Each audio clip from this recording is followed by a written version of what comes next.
As Sarah strained to lift another massive log, her bloodied hands trembling against its weight, the Apache warrior watched from the shadows with a decision that would shatter both their worlds.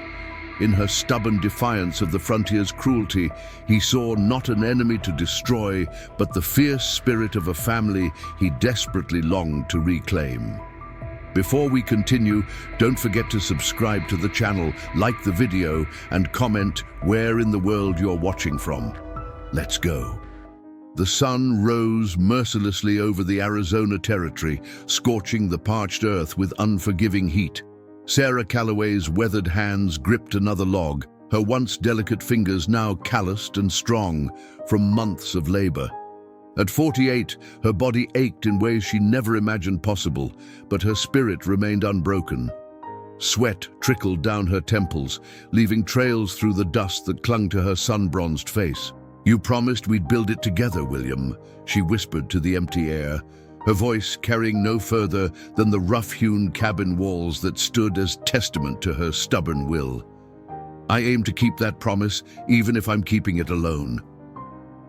6 months had passed since she had buried her husband and teenage son, victims of the fever that had swept through the settlement like wildfire. Most families had packed their belongings and returned east, unable to face the harsh realities of frontier life without their men. But Sarah had refused to join the exodus. "Mrs. Calloway, no one would think less of you for leaving," Reverend Parker had told her at the funeral, his kind eyes filled with concern. "A woman alone has no business in these territories." Sarah had simply straightened her back and looked out over the rolling landscape that had captured William's heart when they first arrived. "This is where they rest now, Reverend. This is where I'll stay." Now, as the morning heat intensified, Sarah positioned the heavy pine log alongside the others, forming the eastern wall of what would eventually become her home. The makeshift shelter where she currently slept, little more than canvas stretched over a wooden frame, offered scant protection from the elements and none from predators, human or otherwise. With a grunt of effort, she hoisted the log upward, her muscles straining against the weight. It slipped from her grasp, crashing to the ground and narrowly missing her foot. "Damn it all," she muttered, wiping her brow with the back of her hand. The water in her canteen had grown warm, but she took a long swallow anyway, gazing out at the vast expanse of wilderness that surrounded her homestead. The nearest neighbor was 5 miles away, and the small trading post at Cottonwood Creek lay a full day's ride to the south. Sarah knew what the traders whispered when she rode in for supplies. They called her the crazy widow, betting on how long she would last before giving up or meeting a violent end. 3 months, they had wagered initially. She had outlasted their predictions, and they had simply extended their morbid betting pool. What Sarah didn't know was that other eyes watched her daily struggle, eyes that belonged neither to settlers nor to the occasional cavalry patrol that passed through the territory. From the shadow of a juniper-covered ridge, Tohono observed the white woman with a mixture of curiosity and grudging respect. At 36, he had earned his place among the most respected warriors of his band. The scars on his chest and arms told stories of battles fought and survived, of courage proven in the face of both enemy tribes and the encroaching white men who seemed determined to claim every inch of his people's ancestral lands. "She builds as if she were born to it," he said in his native tongue to Kitchi, the young warrior who accompanied him on this scouting mission. "Why do you watch the white woman day after day?" Kitchi asked, his tone revealing his impatience. "She is nothing, just another settler stealing our hunting grounds." Tohono did not answer immediately. His eyes remained fixed on Sarah as she stubbornly returned to the fallen log, positioning herself differently this time, using leverage rather than brute strength to begin raising it into place. "Do you remember my sister Nalani?" Tohono finally said. Kitchi nodded. Everyone in their band remembered Nalani, whose name meant the calm of the heavens. She had been killed 8 winters ago when a group of settlers attacked their camp, mistaking them for a band that had raided their livestock. "The woman reminds me of her," Tohono said softly. "Not in appearance, but in spirit. Nalani would have stood her ground just as this woman does, even when others fled." "Your grief blinds you," Kitchi said, rising to his feet. "She is not Nalani. She is one of them." Tohono remained silent as his companion disappeared into the brush. He knew Kitchi was right in one sense. Sarah Calloway was indeed one of the white settlers whose presence threatened his people's way of life. But something about her solitary struggle resonated with him in ways he could not fully explain, even to himself. As the sun climbed higher in the cloudless sky, Sarah finally succeeded in raising the log into place. She stepped back, wiping her hands on her worn canvas trousers, a small smile of satisfaction crossing her lips. In that moment, as if sensing his gaze, she turned suddenly toward the ridge where Tohono concealed himself. Her eyes scanned the landscape, narrowing against the glare. For a heartbeat, he thought she had spotted him. But then she turned away, returning to her labor. Tohono settled back against the trunk of the juniper tree. He would watch a while longer. There was something about this woman that spoke to him across the vast divide of their different worlds. The following day brought no relief from the heat. Sarah rose before dawn, her body stiff and sore from yesterday's exertions. The rough blanket that served as her bed offered little comfort against the hard-packed earth. She lit a small fire and set water to boil, watching as the first pale fingers of light crept across the eastern horizon. "Another day, another log," she murmured, pouring the steaming water over the last of her coffee grounds. The bitter brew was a luxury she rationed carefully, savoring each precious sip as she gazed at the half-built cabin that represented everything she had left in the world. William had been so certain this land would give them a new beginning. "Just imagine, Sarah," he'd said, his eyes alight with dreams as they'd made the journey west. "Land of our own, as far as the eye can see. No landlords, no factory smoke, just clean air and honest work." Their son, Thomas, had shared his father's enthusiasm, eager to hunt and explore the wide-open spaces so different from the crowded Philadelphia streets where he'd grown up. Sarah had been less convinced, but had followed willingly, her love for them stronger than her misgivings about frontier life. Now they lay side by side in graves marked by wooden crosses she'd fashioned herself on a gentle slope overlooking the valley. "I'm still here," she told them, as she did each morning. "I'm still fighting." With a sigh, Sarah finished her coffee and set the cup aside. There was work to be done. The cabin needed at least 3 more rows of logs before she could begin work on the roof, and the summer storms would arrive soon. She had no desire to weather another downpour in her flimsy shelter. As she worked, Sarah hummed softly, an old folk song William used to whistle while he whittled by the fire. The familiar melody offered comfort as she dragged another heavy log from the pile she'd painstakingly assembled over the previous weeks. Miles away, Tohono moved swiftly through the underbrush, his footsteps silent despite the dry branches that littered the ground. He had risen before the first light, slipping away from his camp without alerting the others. Chief Mantako would not approve of his continued interest in the white woman, especially now that tensions were rising between their people and the settlers at Cottonwood Creek. A week earlier, a hunting party from their band had encountered armed men surveying land near the sacred waters where his people had performed cleansing rituals for generations. Words had been exchanged, and though no blood had been shed, the incident had left both sides wary and hostile.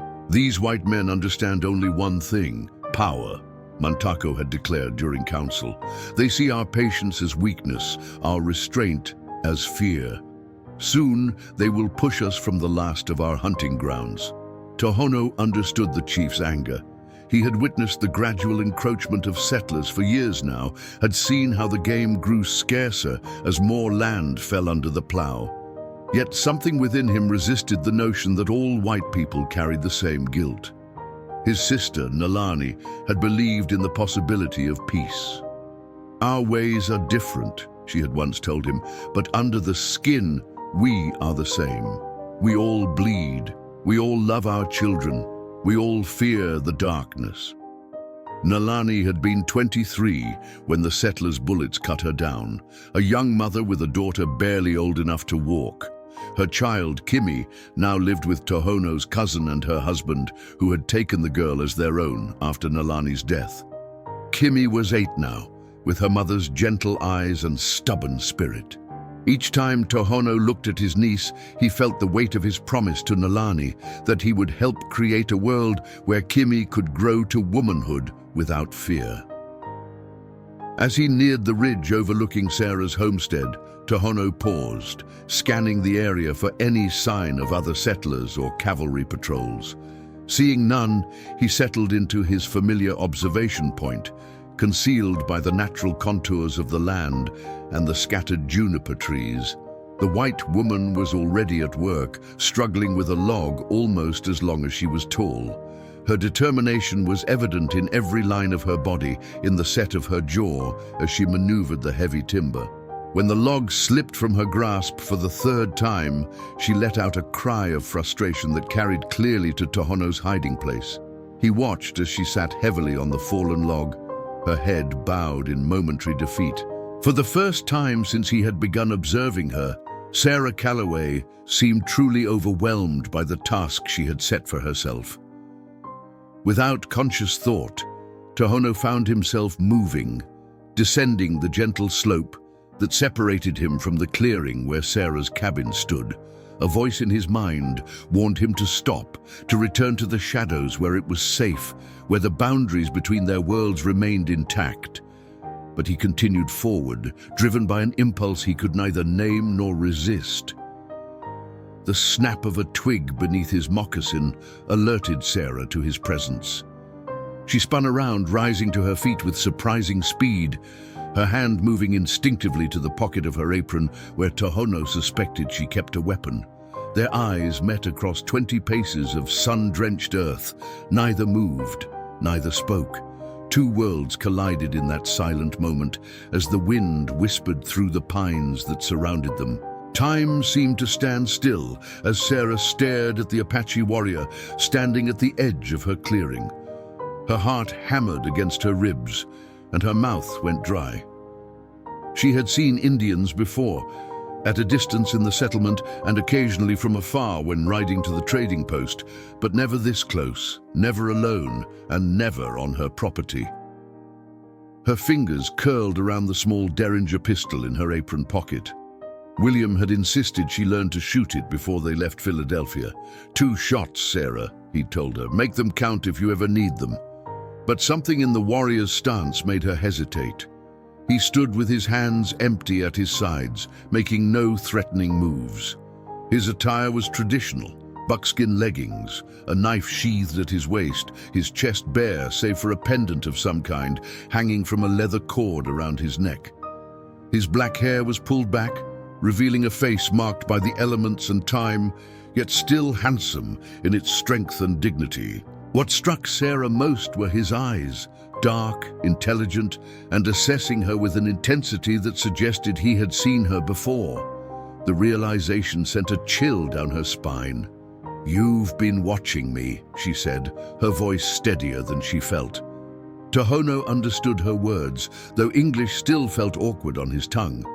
The language of the white settlers was one he had learned over years of cautious interaction with traders and occasionally with the army scouts, who sometimes hired native guides. "Yes," he replied simply, seeing no reason to deny what was clearly true. Sarah's fingers tightened around the pistol. "Why?" Tohono considered her question, searching for words that would make sense to her. How could he explain the complex mixture of curiosity, respect, and memory that had drawn him to observe her day after day? "You build alone," he said finally. "No other white woman stays when men die." His bluntness startled her. "You know about my husband, my son? I see 2 graves. I see you work many days. No help comes." Sarah swallowed hard. There was something unnerving about being so thoroughly observed without her knowledge. Yet his words held no mockery, only a simple statement of fact. "What do you want?" she asked, forcing herself to stand taller, despite the exhaustion that weighed on her. Tohono gestured toward the fallen log that had defeated her attempts. "Log is too heavy for one person." It wasn't an offer, not exactly, but the implication hung in the air between them. Sarah's practical nature warred with caution. She needed help. There was no denying that fact. Without assistance, the cabin would take months to complete, and she didn't have months. But to accept help from an Apache warrior when tensions between settlers and natives were at a breaking point, what would William say? As if reading her thoughts, Tohono spoke again. "I am Tohono of the Black Mountain Band. My sister believed our peoples could live together in peace. I do not come to harm you." "I'm Sarah Calloway," she responded automatically, social conventions asserting themselves even in this most unconventional of situations. Then, after a moment of hesitation, she added, "Why would you help me?" Tohono took a step forward, then stopped when he saw her tense. "My sister would say it is right thing to do." Would say, not says. A shadow passed over Tohono's features. "She is dead. 8 winters now. White settlers killed her thinking our band had taken their cattle." Sarah felt a pang of empathy despite herself. Loss was something she understood all too well. "I'm sorry," she said softly. "For your sister." Tohono nodded once, accepting her words without comment. Then he moved toward the fallen log, his movements deliberate, giving her time to object if she wished. Sarah stepped back, keeping a careful distance between them, but she did not reach for her pistol again. She watched as Tohono examined the log, running his hand along its length, testing its weight. "We need another person," he said. "You take that end, I take this end." Sarah hesitated only briefly before moving to the opposite end of the log. Working together, with Tohono bearing most of the weight, they managed to raise it to the level of the wall. With practiced skill, Tohono showed her how to notch it properly into place, securing it to the adjoining logs. They worked in silence for nearly an hour, raising 2 more logs into position. Sarah was acutely aware of the strangeness of the situation, an Apache warrior and a settler widow, building a cabin together under the merciless Arizona sun. Yet there was also an odd comfort in the shared labor, in the rhythm they established between them. When the 3rd log was secure, Tohono stepped back, studying their work with critical eyes. "It will hold," he pronounced. Sarah wiped sweat from her brow, suddenly conscious of her disheveled appearance, her hair escaping its pins, her clothes stained with dirt and pitch from the pine logs. "Thank you," she said, the words inadequate but sincere. Tohono inclined his head slightly. "You have water?" Sarah gestured toward the barrel near her shelter. "Help yourself." He moved to the barrel, using the gourd dipper to drink deeply.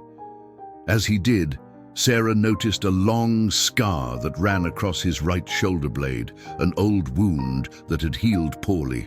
"Were you in a battle?" she asked without thinking. Tohono turned, his expression unreadable. "Cavalry soldiers, 3 summers ago. They thought we stole horses." "Did you?" The question escaped before Sarah could stop herself. A ghost of a smile touched Tohono's lips. "No, but they did not ask before they fired their guns." The simple statement hung in the air between them, a reminder of the chasm of misunderstanding and prejudice that separated their worlds. After a moment, Tohono placed the dipper back on the barrel's edge. "I go now. My people will look for me." Sarah nodded, uncertain what to say. "Will you come back?" The question surprised them both. Tohono studied her face as if searching for the motivation behind her words. "The cabin needs many logs still," he said finally. "I will return when sun rises tomorrow." True to his word, Tohono returned at dawn the next day. Sarah was already awake, having slept fitfully through the night, her mind racing with doubts and questions about the strange alliance she had formed. She half expected him not to appear, convinced herself that the previous day's encounter had been a momentary aberration, perhaps even a gesture of pity that would not be repeated. Yet as the first rays of sunlight broke over the horizon, she spotted his silhouette approaching from the western ridge. This time, he carried something over his shoulder, a bundle wrapped in animal hide. "Good morning," she called, her voice carrying across the clearing. She had decided during the night that she would treat this arrangement as she would any other business transaction, polite, respectful, but not overly familiar. Tohono nodded in greeting. "Sun brings good light for building," he said, his English careful and measured. He set down the bundle and unwrapped it, revealing several tools, a hand axe, a crude but effective saw fashioned from what appeared to be cavalry-issue metal, and a length of sinew cord. Sarah recognized the value of such implements. Tools were precious commodities on the frontier, often passed down through generations. That he had brought his own to assist her work spoke of a commitment she hadn't anticipated. "Those will be helpful," she acknowledged, then gestured to the pot of coffee boiling over her small fire. "Would you like some before we begin?" Tohono hesitated before nodding. "I have tried white man's coffee. It is strong." A smile tugged at the corner of Sarah's mouth as she poured the dark liquid into 2 tin cups. "Too strong for some, but out here, it keeps a body moving when everything else wants to stop." He accepted the cup, their fingers briefly touching during the exchange. Sarah was struck by the warmth of his skin, despite the morning chill, by the calluses that spoke of a life of physical labor, not unlike her own. They worked throughout the morning, falling into a rhythm more easily than the day before. Sarah found herself observing Tohono's methods, learning from the efficient way he handled the logs, notching them with practiced precision. He was stronger than she, certainly, but it was his skill rather than his strength that impressed her most. "Where did you learn to build like this?" she asked as they paused to drink water around midday. "My people do not build with logs as you do," he replied. "But I watched the army men build their fort near our winter grounds. I watched the settlers who came before you. You're observant. To survive, one must see everything." His dark eyes met hers briefly. "Your hands bleed." Sarah glanced down at her palms, noticing the fresh blisters that had broken open. She'd been so focused on the work that she hadn't felt the pain. "It's nothing," she said, wiping her hands on her apron. "They'll toughen up." Without a word, Tohono reached into a small pouch at his waist and extracted a handful of what looked like crushed leaves mixed with some kind of animal fat. He held it out to her. Sarah stared at the offering, uncertain. "For the wounds," he explained. "It will heal the skin and stop the burning." After a moment's hesitation, Sarah extended her hands. Tohono applied the mixture with surprising gentleness, his touch clinical but careful. The salve had a pungent, earthy smell, but almost immediately the stinging in her palm subsided. "Thank you," she said, genuinely grateful. "What is it made from?" "Yucca and bear fat. My grandmother taught me how to prepare it." As they returned to work, Sarah found herself wondering about Tohono's life, about the community he returned to each night. Did he have a wife waiting? Children? She didn't ask these questions aloud, maintaining the careful distance that seemed necessary between them.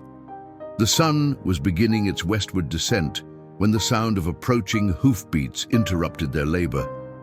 Sarah straightened, wiping sweat from her brow as she peered toward the crude trail that led to her property. 2 riders appeared, dust billowing behind their horses. Sarah recognized them immediately, Michael Fletcher, who owned the trading post at Cottonwood Creek, and his son James, a young man of perhaps 20, with a perpetual scowl etched on his face. "Tohono," she said urgently, "perhaps you should—" But he was already moving, gathering his tools swiftly and retreating toward the tree line with the silent efficiency that had initially made his presence so unnerving to her. Within seconds, he had vanished from sight, though Sarah sensed he remained close enough to observe. "Mrs. Calloway!" Fletcher called as they approached, his voice carrying a false joviality that Sarah had always found irritating. "Still hard at it, I see." "Mr. Fletcher," she acknowledged with a nod, "what brings you all the way out here?" The trader dismounted, his considerable bulk landing heavily on the packed earth. James remained astride, his hand resting near the pistol at his hip, his eyes scanning the surrounding area with obvious suspicion. "Bringing supplies to the Watson place and thought we'd check on you," Fletcher said, though Sarah doubted the sincerity of his concern. The Watson homestead was a good 5 miles out of the way. "Making progress on your cabin, I see." "Yes, slowly but surely." Fletcher ran a hand along one of the newly placed logs, his brow furrowing. "This is mighty fine work. These notches are cut clean as anything I've seen. Didn't know you had such skill with an axe." Before Sarah could respond, James called out sharply, dismounting in one fluid motion, his pistol now drawn. "Pa! Indian sign here!" He pointed to the ground near where Tohono had been working. Sarah's heart sank as she saw what had caught his attention, a distinctive moccasin print pressed into the soft earth. Fletcher's demeanor changed instantly, his face hardening as he turned to Sarah. "You've had Apache visitors, Mrs. Calloway?" Sarah met his gaze steadily, her mind racing. "I've seen tracks around the property," she said carefully. "They pass through these parts regularly." "These prints are fresh," James insisted, his young face flushed with excitement and fear. "And look here." He bent down and picked up something from the ground, a single black feather that must have fallen from Tohono's hair or clothing. "You need to come back to the settlement with us," Fletcher said, his tone now commanding rather than friendly. "It's not safe out here alone. The Apaches have been growing bolder. Just last week they fired on a cavalry patrol near Eagle Pass." "I appreciate your concern, Mr. Fletcher, but I have no intention of abandoning my home," Sarah replied firmly. "I've encountered no trouble here." Fletcher stepped closer, lowering his voice as if sharing a confidence. "Mrs. Calloway, Sarah, there are rumors of an uprising. The army's sending more men to the fort. This is no time for a woman to be alone in Apache territory." From the corner of her eye, Sarah could see James circling the perimeter of her work area, his pistol still drawn, peering into the tree line where Tohono had disappeared. "This is my home," she repeated, standing her ground. "I won't be driven from it by rumors." Fletcher sighed heavily, exchanging a meaningful look with his son. "Well, we can't force you, but at least take these." He returned to his horse and extracted a small bundle from his saddlebag, handing it to Sarah. "Coffee, sugar, and some salt pork. Consider it a neighborly gesture." Sarah accepted the supplies, knowing that to refuse would only heighten his suspicions. "Thank you. That's very kind. We'll be back to check on you in a few days," Fletcher said, his tone making it clear this was not a request, but a statement of intent. "And Sarah, be careful who you trust out here. Not everyone is what they seem." Fletcher and his son had barely disappeared from view when Tohono emerged from the trees, his expression grave. "They will return," he stated. Not a question, but a certainty. Sarah nodded, setting aside the bundle of supplies Fletcher had given her. "Yes, and next time they might bring others." Silence stretched between them, heavy with unspoken implications. Sarah knew what most settlers would think of her situation, a white widow collaborating with an Apache warrior. Such arrangements simply weren't made, not in a territory where every encounter between their peoples seemed to end in bloodshed and renewed hatred. "Perhaps it would be safer if you didn't come back," she said at last, the words difficult to speak. Despite having known Tohono for only 2 days, she had come to value not only his help, but also his presence. The quiet dignity with which he approached every task, the careful respect in his interactions with her. Tohono studied her face, his dark eyes unreadable. "You wish me to stay away?" "No," Sarah admitted, surprising herself with her honesty, "but I don't want to cause trouble for you or your people. If Fletcher tells others he found Apache signs here, my people know I come here. Chief Mantico does not approve, but he respects my judgment." Uday, this revelation startled Sarah. "Your chief knows about me?" Tohono nodded. "We do not keep secrets from each other. Secrets breed mistrust." Sarah considered this, wondering how Tohono had described her to his chief, what words he had used to explain his interest in a white widow's struggles. "Will you show me?" she asked suddenly. "Show you what?" "Where you live, your people." She gestured toward the surrounding landscape. "I've been here almost a year, and I know nothing about the people who called this land home long before I arrived." Tohono's expression shifted, surprise evident in the slight widening of his eyes. Few white settlers expressed genuine interest in Apache ways beyond what knowledge might help them avoid raids or track warriors through difficult terrain. "It would not be safe for you," he said after a moment's consideration. "Because I'm white. Because you are a stranger, and these are dangerous times." Tohono glanced toward the trail where Fletcher and his son had disappeared. "But perhaps there is something I can show you." He fell silent, seeming to debate with himself. Finally, he spoke again. "Tomorrow do not work on cabin. Be ready to ride when sun reaches halfway point in sky." Sarah's pulse quickened at the mysterious instruction. "Where will we go?" "To a place between our worlds. Bring water and food for half-day's journey. Wear something to cover your head from sun." With that cryptic direction, he gathered his tools and prepared to leave. "Tohono," Sarah called as he reached the edge of the clearing. "Thank you for helping me, for trusting me." He paused, looking back at her with an expression she couldn't quite interpret. Trust must be earned between peoples who have shed each other's blood. We have only begun. After he had gone, Sarah returned to her shelter, her mind churning with questions. She should be afraid, she knew, apprehensive at the very least about following an Apache warrior to an unknown location. Yet fear was not what she felt as she prepared for sleep that night. Instead, a strange anticipation filled her, an eagerness to glimpse a world that had remained hidden from her despite its proximity. The next day dawned clear and hot, the sun already fierce by mid-morning. Sarah dressed with care in her sturdiest clothes, cotton trousers beneath a simple skirt, a loose shirt, and a wide-brimmed hat she had fashioned from straw. She packed a small canvas bag with cornbread, dried venison, and a canteen of water. As the sun reached its zenith, she spotted Tohono approaching from the west. He rode a dappled grey horse and led a second mount, a sturdy brown mare with a white blaze on its forehead.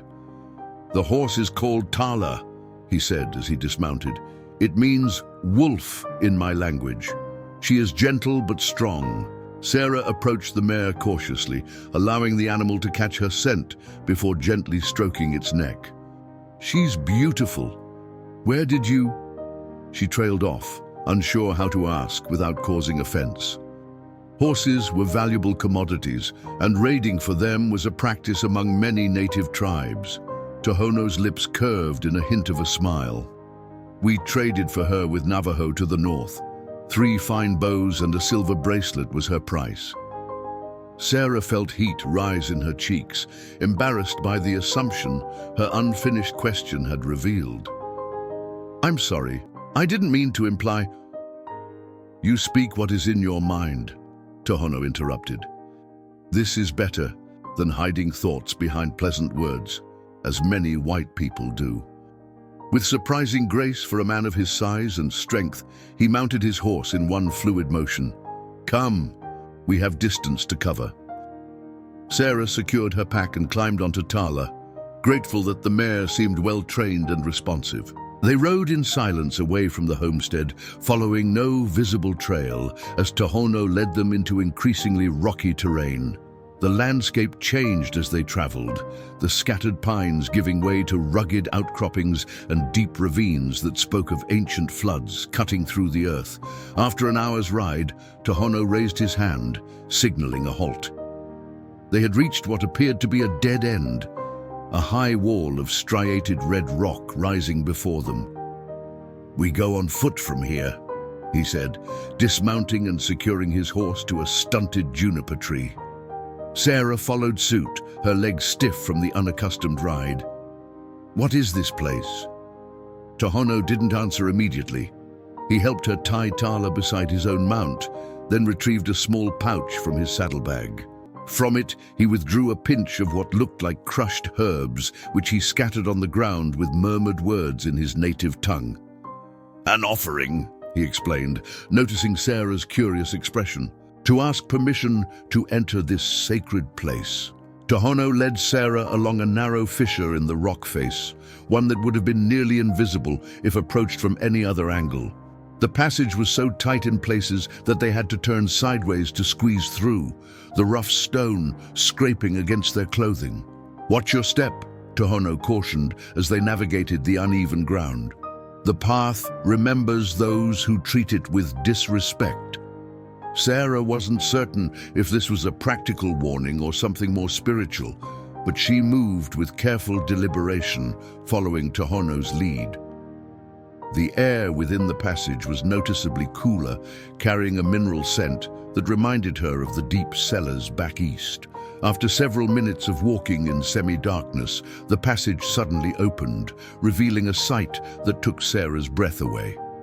Before them lay a hidden canyon, perhaps a quarter-mile across, its walls rising in magnificent red and orange layers that glowed in the midday sun. A small stream cut through the canyon floor, feeding a pool of startlingly blue water at its center. Around the pool grew plants she had never seen in the arid landscape outside, lush ferns, flowering cacti, and small trees heavy with fruit. It's beautiful, Sarah whispered, almost afraid to speak at normal volume, as if her voice might somehow shatter the perfection of the place.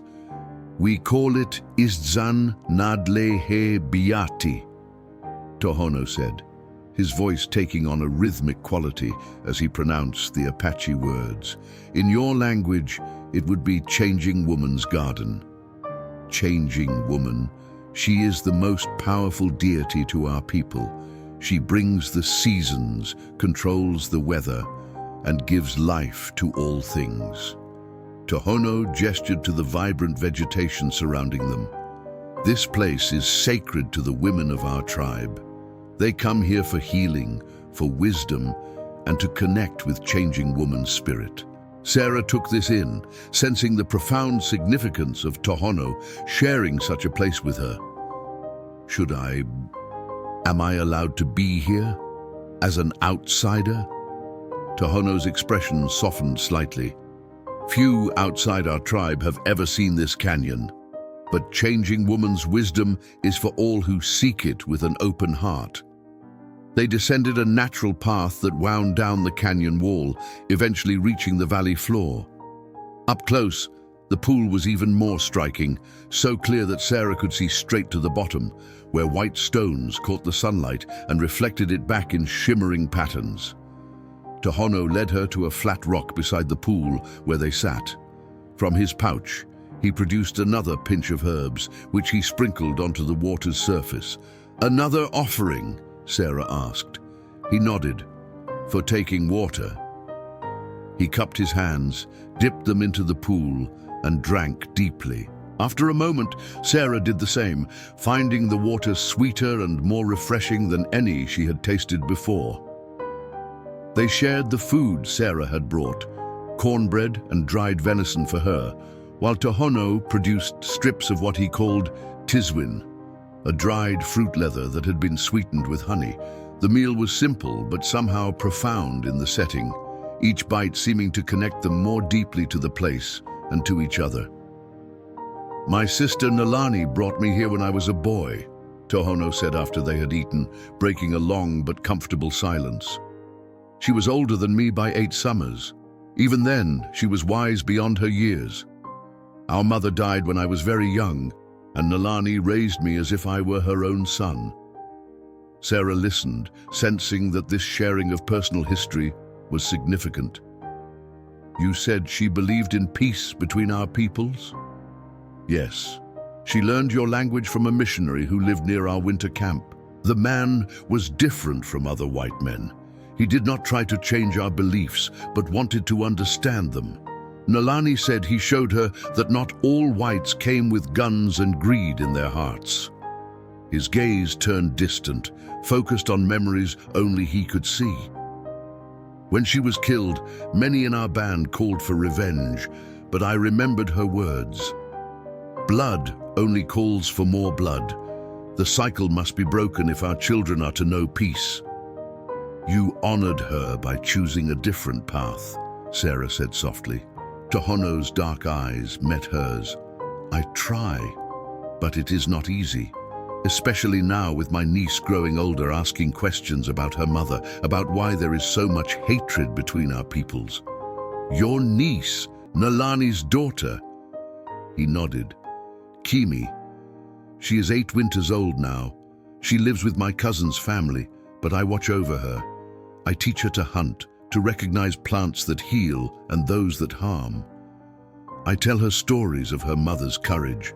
Sarah felt a pang of empathy, thinking of Thomas and how he had loved hearing stories of his grandfather's adventures as a ship's captain.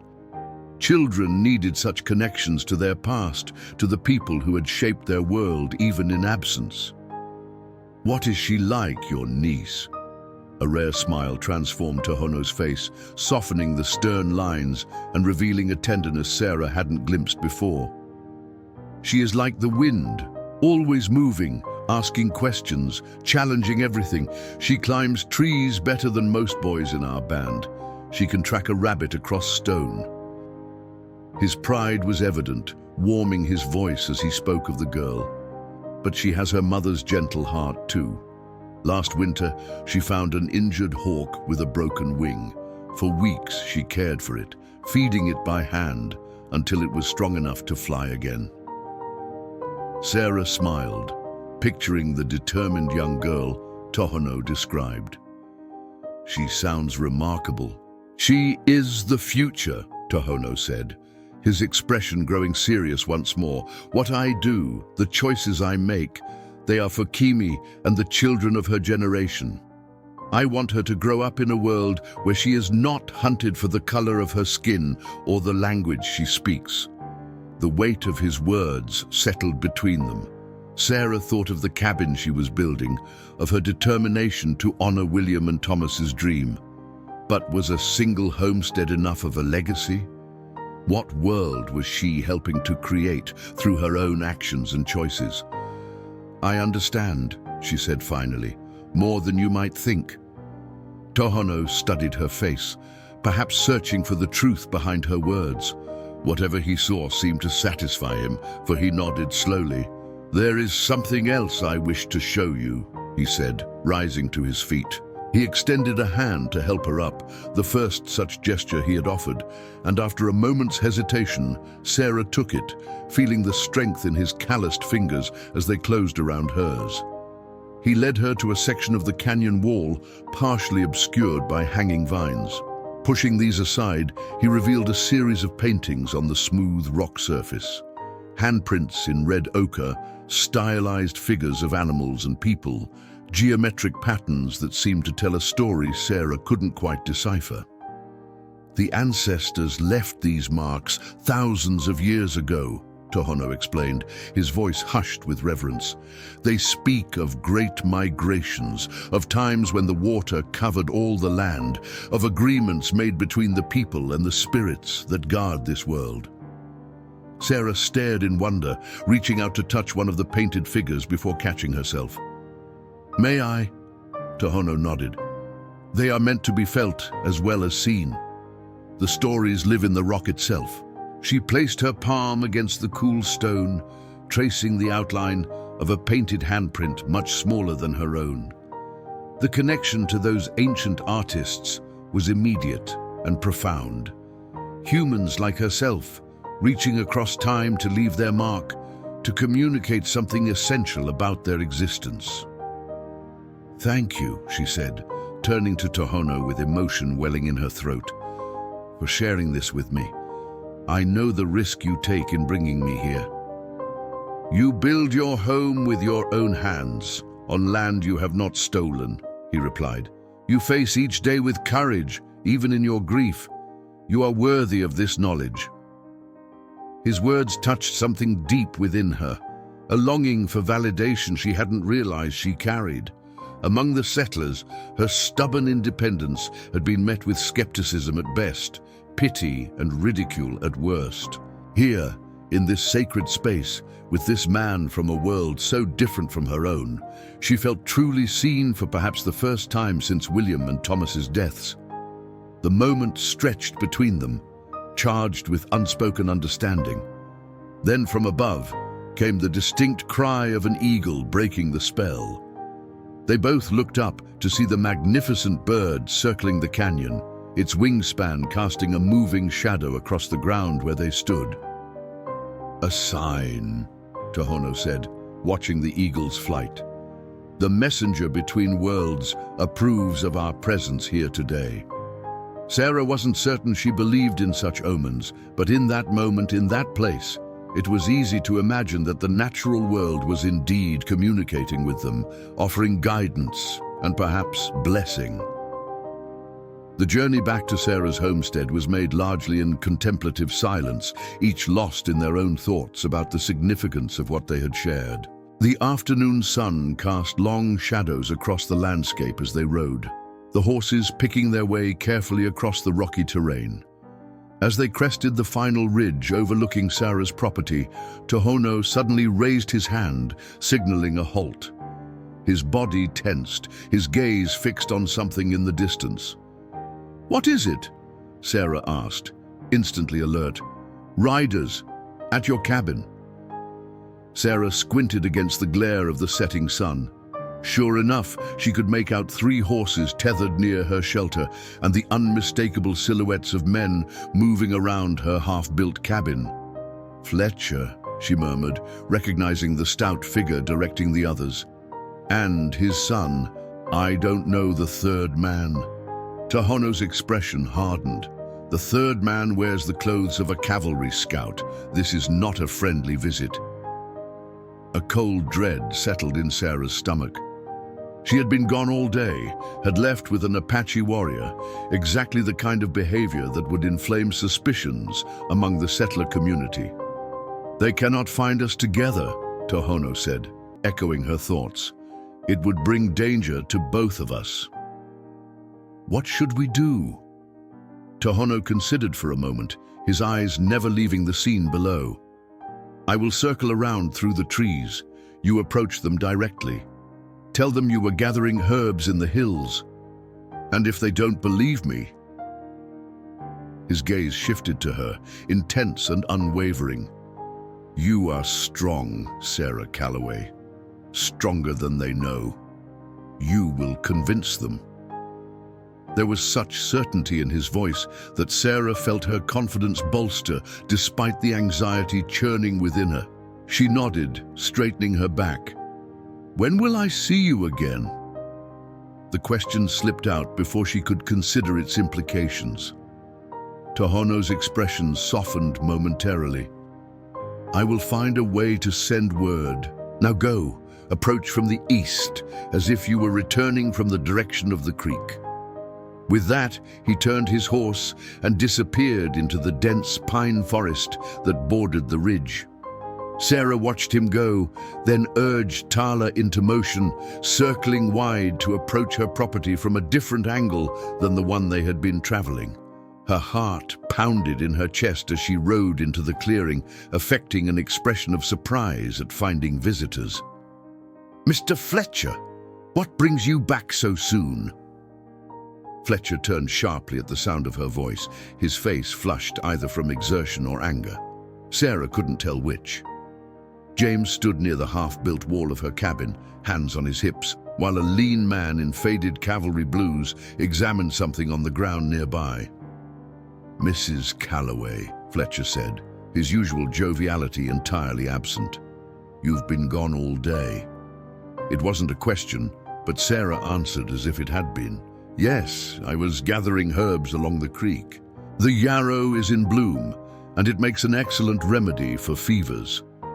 The man in cavalry blues straightened, fixing her with a penetrating stare. He was older than Fletcher, perhaps in his 50s, with a weathered face and eyes the pale grey of winter ice. "Ma'am," he said with a curt nod, "I'm Sergeant Major Patterson, stationed at Fort Buchanan. These gentlemen asked me to accompany them when they found your place deserted." "That was unnecessary but appreciated," Sarah replied, dismounting with as much dignity as she could muster. "As you can see, I'm perfectly fine." "Are you?" Fletcher interjected, stepping closer. "Because what we found here tells a different story, Mrs. Calloway." Sarah felt a chill run down her spine, but kept her expression neutral. "I don't understand."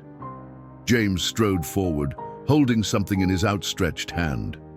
"We found this by your fire pit." Sarah looked down at the object in his palm, a small carved wooden figure of a bear, one that she had never seen before. Her mind raced. Had Tohono dropped it, or had it been planted there deliberately? "I've never seen that before," she said truthfully. "It's Apache work," Patterson said, his voice flat. "Distinctive carving style. They leave these as markers sometimes, signals to other warriors. Or as threats," James added eagerly. Sarah shook her head, struggling to maintain her composure. "I don't see how a small carving constitutes a threat." "Mrs. Calloway," Patterson said, his tone softening slightly, "there have been 3 raids on outlying homesteads in the past month. 2 settlers killed, livestock stolen, crops burned. The situation is deteriorating rapidly." "I've experienced no trouble here," Sarah insisted. Fletcher snorted derisively. "No trouble? Then how do you explain the progress on your cabin? 3 days ago you had barely started the 3rd row of logs. Now you're nearly ready for roof beams." Sarah's mind worked frantically. She had been so focused on the wonder of what Tohono had shown her that she had forgotten the evidence of his help would be clearly visible to anyone who visited her property. "I've been working very hard," she said, the lie tasting bitter on her tongue after the authentic connection she had experienced in the hidden canyon. "No woman, begging your pardon, ma'am, could notch logs like that," Patterson observed, running a hand along the precise cuts that Tohono had made. "That's expert work. Indian work, if I'm not mistaken." "You're jumping to conclusions," Sarah said, fighting to keep the defensive note from her voice. "Perhaps previous settlers left the carving. As for the cabin, I've learned by observation, trial and error." "Sarah," Fletcher said, dispensing with formalities, "we're concerned for your safety. Whatever arrangement you think you've made with these savages—" "Don't," Sarah interrupted, a flash of anger cutting through her fear. "Don't use that word. You know nothing about my arrangements or my affairs, Mr. Fletcher." The 3 men exchanged glances, and Sarah could read the judgment in their eyes, the assumptions being made about a widow alone, potentially consorting with an Apache warrior. The implication made her cheeks burn with indignation. "Mrs. Calloway," Patterson said after an uncomfortable silence, "I respect your independence and your right to homestead this land, but these are dangerous times, and your situation is untenable." I strongly advise you to consider relocating to the settlement until tensions ease. This is my home, Sarah replied, gesturing to the cabin and the small plot she had begun to cultivate. Everything I have left in the world is here. I won't abandon it because of fears and rumors. Patterson sighed, adjusting his hat. Then at least allow us to assign a patrol to check on you regularly for your own protection. Sarah recognized the offer for what it was, surveillance as much as security. Regular patrols would make it impossible for Tohono to continue helping her, to continue the tenuous bridge they had begun to build between their worlds, but to refuse would only heighten their suspicions. If you feel it necessary, she conceded reluctantly. We'll be back tomorrow with supplies, Fletcher added. James has volunteered to stay and help with your cabin. James nodded, his young face set with determination that Sarah suspected had more to do with proving his manhood than genuine concern for her welfare. That won't be necessary, she began, but Fletcher cut her off. It's decided. The boy needs the experience anyway. He clapped his son on the shoulder. He'll sleep in the lean-to and keep watch at night. No arguments, Sarah. The use of her given name without permission grated on her nerves, but Sarah recognized the futility of further protest. These men had made up their minds about what was best for her, without any consideration of her wishes or needs. Very well, she said stiffly. Now, if you'll excuse me, I've had a long day and would like to prepare my evening meal. The men took the hint, mounting their horses with varying degrees of grace.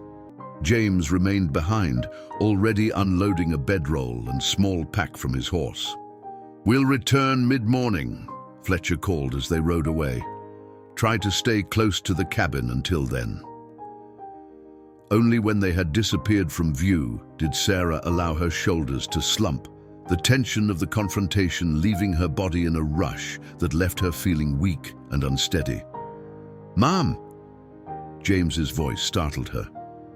Where would you like me to put my things?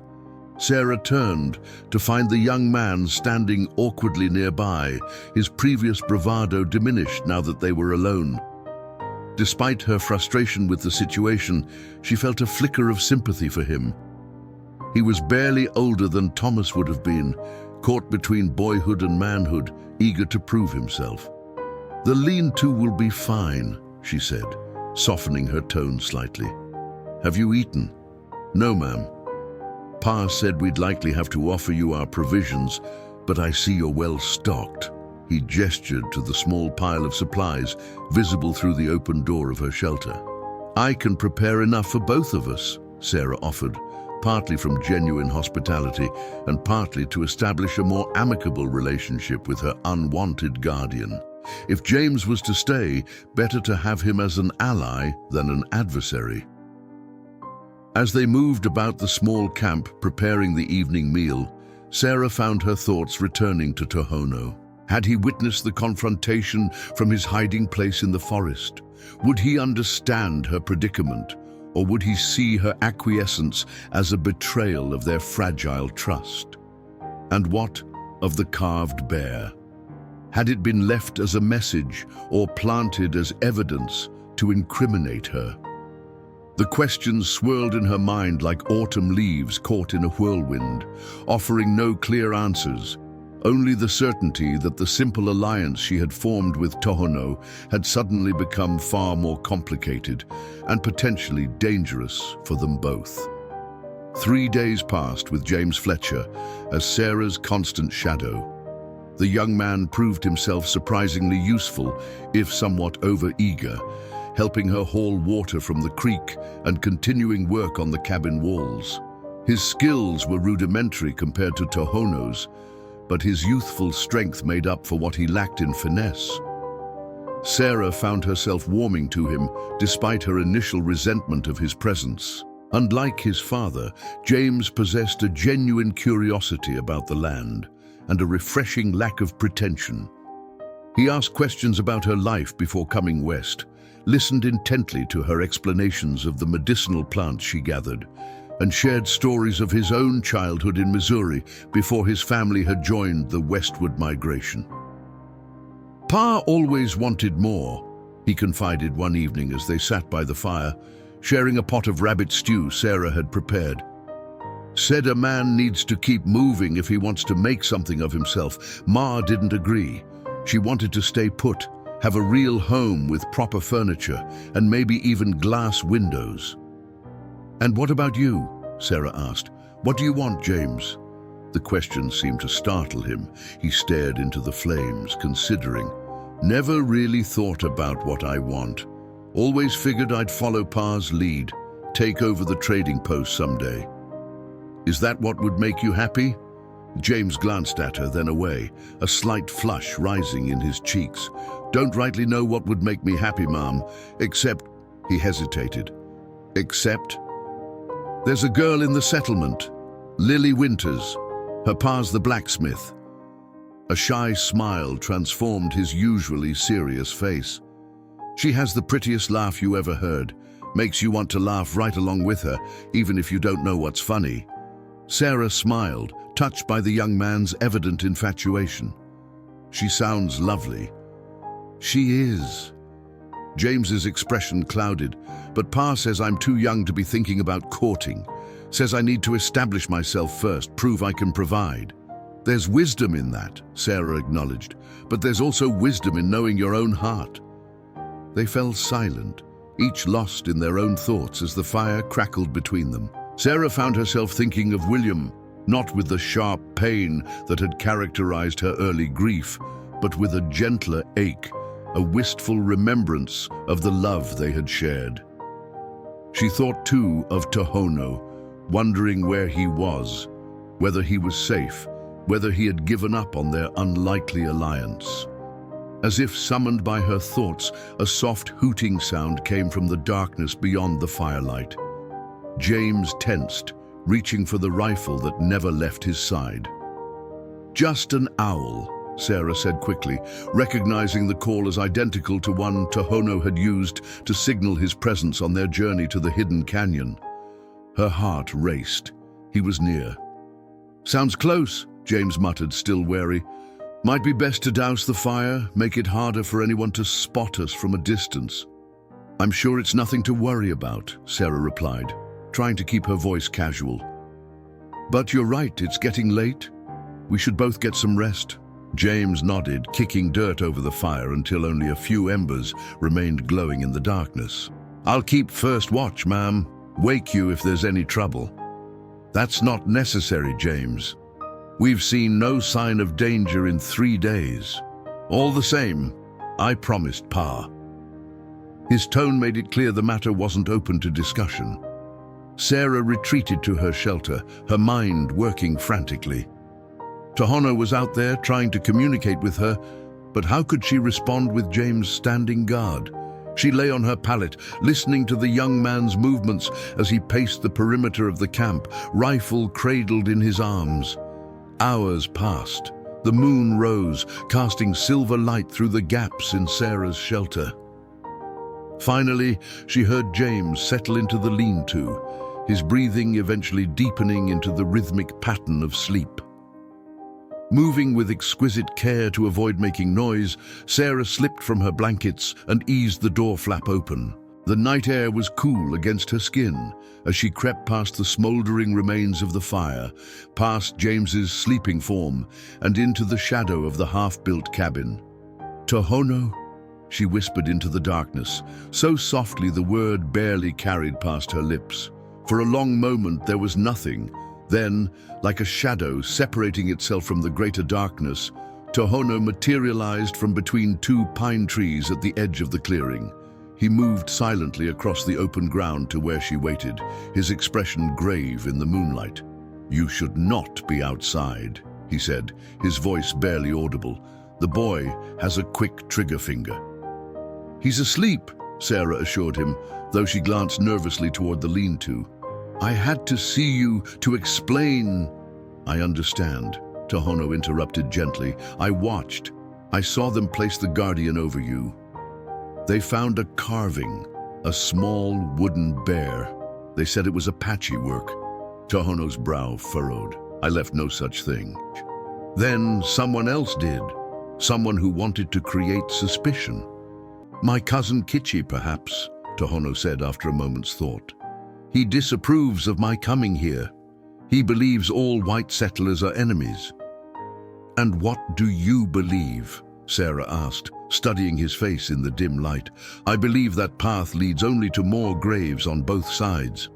He glanced toward the cabin. You have made progress. James has been helping. He's not like his father, less rigid in his thinking. Still, it is not safe for me to come openly while he stays. The simple statement carried the weight of their reality, two people from opposing worlds, trying to forge a connection against tremendous odds. I know, Sarah whispered, fighting a sudden urge to reach for his hand. But I didn't want you to think I had betrayed your trust. Tohono's expression softened. You honor your word, Sarah Calloway. This I have seen. Will you come back when it's safe? There is much happening that you should know, he said, instead of answering directly. The soldiers from the fort are moving deeper into our territory. 3 days ago, they burned an abandoned winter camp, claiming it was used by raiders.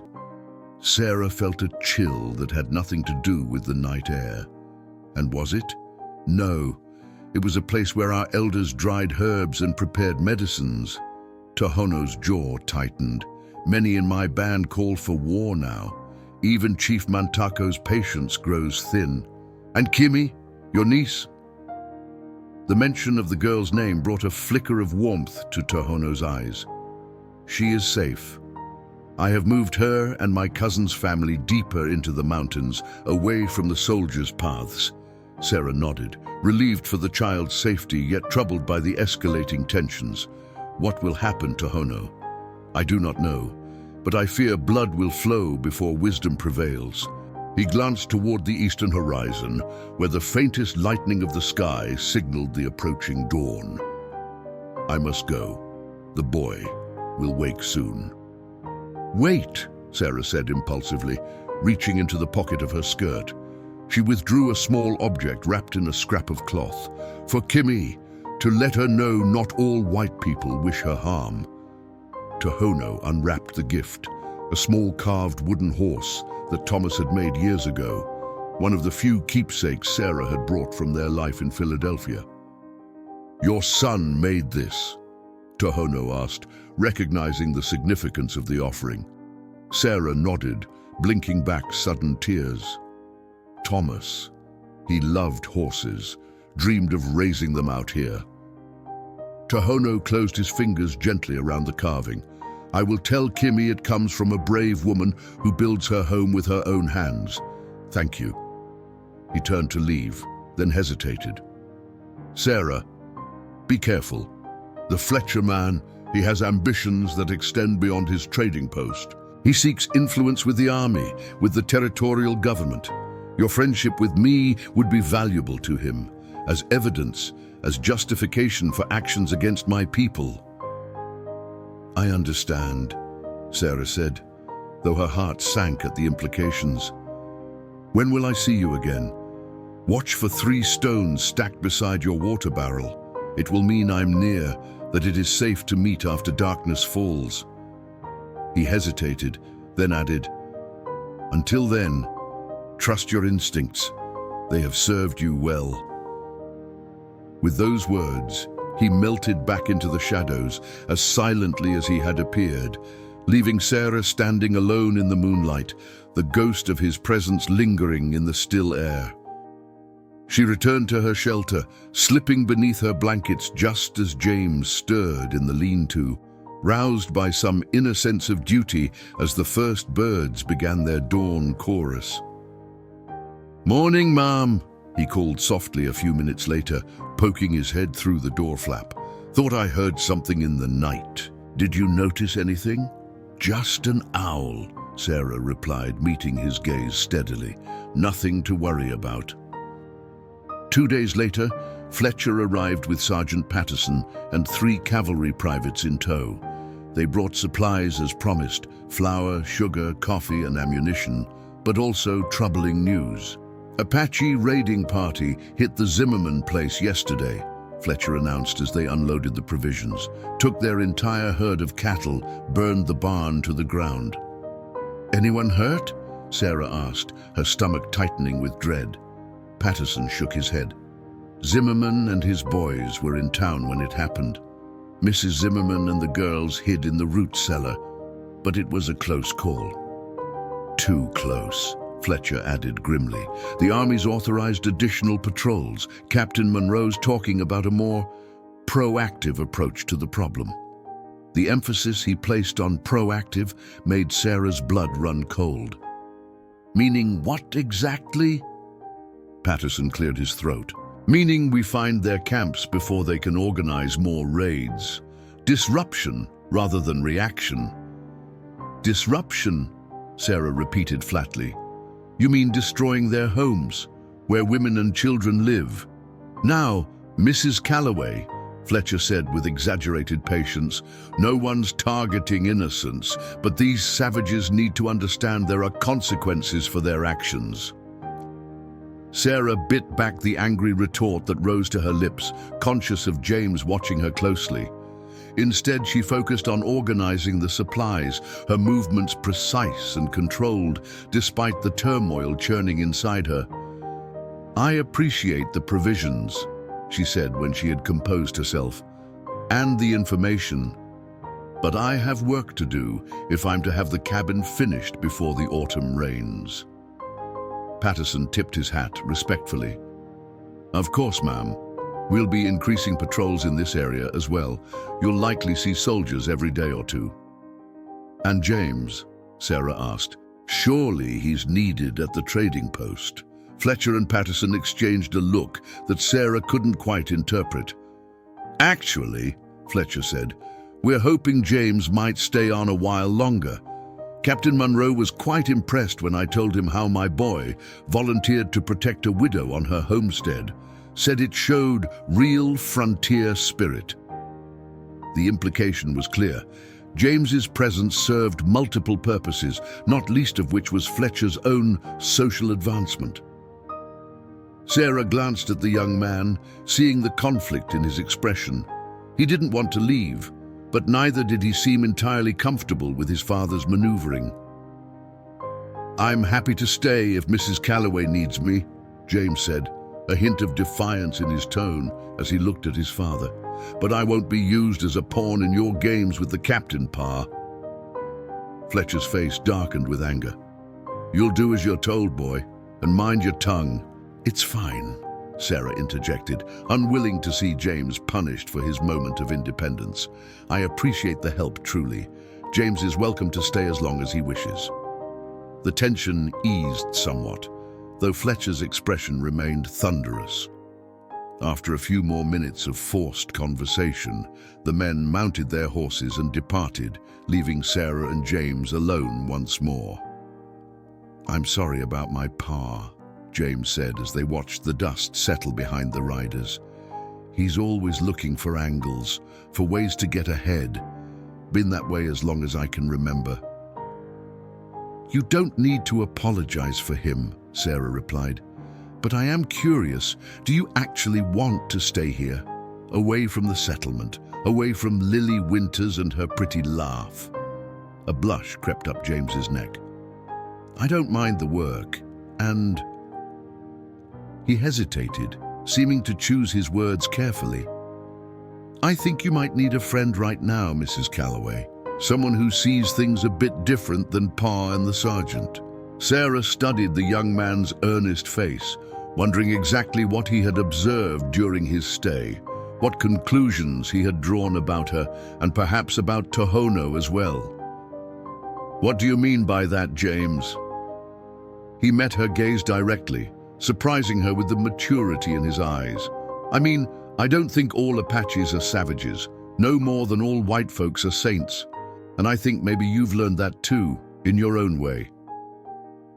The statement hung in the air between them, neither an accusation nor a confession, but an acknowledgement of a truth that existed beyond the simplistic divisions of settler and native, friend and enemy. That's a dangerous perspective in these parts, Sarah said carefully. James nodded, his expression solemn. Yes, ma'am, I reckon it is, for both of us. A week passed, then another. The cabin walls rose steadily higher as Sarah and James worked side by side through the long summer days. The roof beams were in place now, solid pine trunks spanning the width of the structure, ready to support the shingled roof that would make the dwelling truly habitable before autumn's chill arrived. In the evenings, they shared meals and conversations that ranged from practical matters of homesteading to deeper discussions of the changing territory around them. Sarah found herself increasingly impressed by James's thoughtfulness, his willingness to question assumptions that most settlers took as gospel truth. Pa says it's God's will that white folks settle this land, he remarked one evening as they sat watching the sunset paint the western sky in shades of gold and crimson. Says it's our manifest destiny to spread from sea to sea. And what do you think? Sarah asked, curious about his perspective. James was quiet for a long moment, absently whittling a stick with his pocket knife. I think maybe God made this big country for all sorts of people, and maybe he's disappointed in how we're treating each other while claiming to do his will. Sarah smiled, recognizing wisdom beyond the young man's years. That's a perspective your father might not appreciate. No, ma'am, he surely wouldn't. James grinned ruefully. Reckon there's quite a few things about me Pa wouldn't appreciate if he knew. The comment hung in the air, laden with meaning. Sarah wondered again how much James had guessed about her connection to Tohono, whether he had noticed the 3 small stones that had appeared beside her water barrel 2 days earlier. Tohono's signal that he was near, that he would come after dark. Sarah had been unable to meet him that night. James had been restless, claiming to have heard suspicious noises and had stayed awake far later than usual, making it impossible for her to slip away unnoticed. The stones remained in place, a reminder of opportunities missed and conversations postponed. Military patrols had increased as promised. Twice in the past week, soldiers had stopped at the homestead, ostensibly to check on their welfare, but clearly also conducting surveillance of the surrounding area. Their questions had been pointed. Had Sarah seen any sign of Apache activity? Had she noticed smoke signals or other evidence of native presence in the hills? Each time, she had answered truthfully that she had seen nothing unusual. It wasn't a lie. Tohono's comings and goings left no trace that an ordinary observer would notice, but the weight of concealment, of divided loyalties, pressed heavier on her conscience with each passing day. That night, Sarah lay awake long after James had retreated to his lean-to. The moon was waning, providing just enough light to cast soft shadows through the gaps in her shelter. The air was unusually still, the typical night sounds of insects and nocturnal creatures muted, as if the land itself was holding its breath in anticipation. A barely perceptible scratching sound at the door flap brought her instantly alert. She sat up, reaching instinctively for the knife she kept beside her bed. Sarah. The whisper was so soft she might have imagined it. Tohono?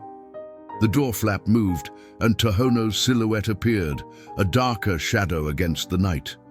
He crouched beside her pallet, his nearness sending an unexpected flutter through her chest. I cannot stay, he said, his voice barely audible. The soldiers are everywhere now, but I had to warn you. What's happened? They found one of our camps yesterday, not the main village, but a hunting party with their families. There was a fight. 2 soldiers were killed, and one of our warriors. Sarah's heart sank. I'm so sorry. The army is planning something, a large operation. Tohono's voice tightened with controlled emotion. One of our people works at the fort as a laundress. She overheard the officers talking. They will attack our main camp at dawn, 3 days from now. No, Sarah breathed, horrified. There are children there, elders. Yes, including Kimmy. I could not move them far enough away in time. The mountains that would hide them are too distant, and there are cavalry patrols on all the trails now. Sarah's mind raced. Could your people leave the camp? Disperse until the danger passes? We have begun to do this, but moving so many, including the very old and the very young. Tohono shook his head. It takes time we may not have, and the soldiers have Apache scouts now, men from enemy tribes who will track us for the white man's money. The bitterness in his tone was justified, Sarah knew. The army's practice of employing scouts from rival tribes had proven devastatingly effective in their campaigns against native peoples throughout the territories. What can I do? She asked, the question emerging from a place of certainty that she could not, would not, stand by while innocent lives were threatened. Tohono studied her face in the dim light. You would help us, knowing what it could cost you, your homestead, your place among your own people. Yes, Sarah replied without hesitation. The answer surprised her with its immediacy, yet she knew it was true. Somewhere in the weeks since she had first encountered Tohono, her understanding of her people had shifted, expanded to encompass a broader vision of humanity than the narrow divisions of race and origin. A rare smile touched Tohono's lips, transforming his stern features. Nalani would have liked you very much, Sarah Calloway. The comment warmed her unexpectedly, though the gravity of the situation quickly reasserted itself. Tell me what I can do. The attack will come from the north, along Rattlesnake Canyon. If the women and children could be moved south before the soldiers arrive. Tohono hesitated. There is a place, a hidden valley beyond the 3 mesa peaks. It can be reached by a trail few know, even among my people. But how can I help with this? The army trusts you now. You are a respectable white widow, protected by Fletcher's son. If you were to report Apache movements to the south, away from our actual escape route, a distraction, Sarah realized, understanding dawning. I could send them in the wrong direction. Give your people time to reach safety. Tohono nodded. It would need to happen the day before the attack. You would have to be convincing. The enormity of what he was suggesting, the deliberate misleading of U.S. Army troops, an act that could easily be construed as treason, settled over Sarah like a physical weight. Yet, compared to the alternative, the slaughter of women, children, and elders who had done nothing to deserve such a fate, the choice seemed clear, if terrifying. I'll do it, she said, her voice steadier than she felt. But I need to know exactly what to say, where to direct them. For the next hour, they spoke in hushed tones, Tohono describing the landscape and Sarah committing the details to memory. When they had finalized the plan, Tohono reached into a pouch at his waist and withdrew a small object. Kimi asked me to give you this, he said, placing it in Sarah's palm. She has carried your son's horse carving with her every day since I gave it to her.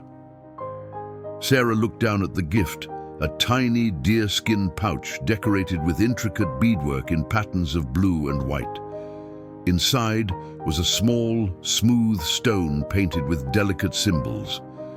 It is a protection charm, Tohono explained. She made it herself. The symbols ask the spirits to watch over you and keep you safe. Tears sprang to Sarah's eyes at the unexpected tenderness of the gesture. Please, thank her for me. Tell her. She swallowed hard. Tell her it's the most beautiful gift I've ever received. Tohono's hand closed over hers, warm and steady. I will tell her, and when this danger has passed, perhaps you will tell her yourself. The suggestion that a time might come when Sarah could meet Kimi face to face, when the barriers between their worlds might be sufficiently lowered to allow such an encounter, filled her with a hope she had not dared to contemplate before. I would like that, she whispered. The moment stretched between them, intimate and charged with unspoken emotion, Then, from outside, came the unmistakable sound of movement, a boot scuffing against stone. Tohono tensed, instantly alert. Sarah's heart leapt to her throat as the door flap was suddenly pulled aside, flooding the shelter with moonlight. James stood there, rifle in hand, his expression a complex mixture of shock, confusion, and something else Sarah couldn't quite identify. "Ma'am?" His gaze darted between Sarah and Tohono, who had shifted into a defensive stance, one hand moving toward the knife at his belt. "What's going on here?" "James," Sarah began, frantically trying to formulate an explanation that wouldn't sound like the betrayal it might appear to be. "This isn't what you think." "I heard voices," James said, his tone carefully neutral despite the tension evident in his posture. "Been hearing them for a while now, actually. Thought I should check if you were all right." "As you can see, I am unharmed," Sarah replied, rising slowly to her feet. "This is Tohono. He's a friend."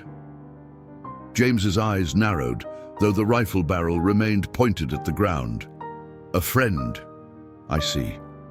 The three of them stood frozen in tableau, the silence stretched taut as a bowstring. Sarah could almost see the thoughts racing through James's mind, the calculations and recalculations of everything he had observed during his stay. "You've been helping her build the cabin," he said finally, addressing Tohono directly. "That's why the notches are so precise, why the work went so fast before I arrived." Tohono inclined his head slightly, neither confirming nor denying the statement. James continued, pieces visibly falling into place. "And the wooden bear Pa found, you didn't leave that, did you?"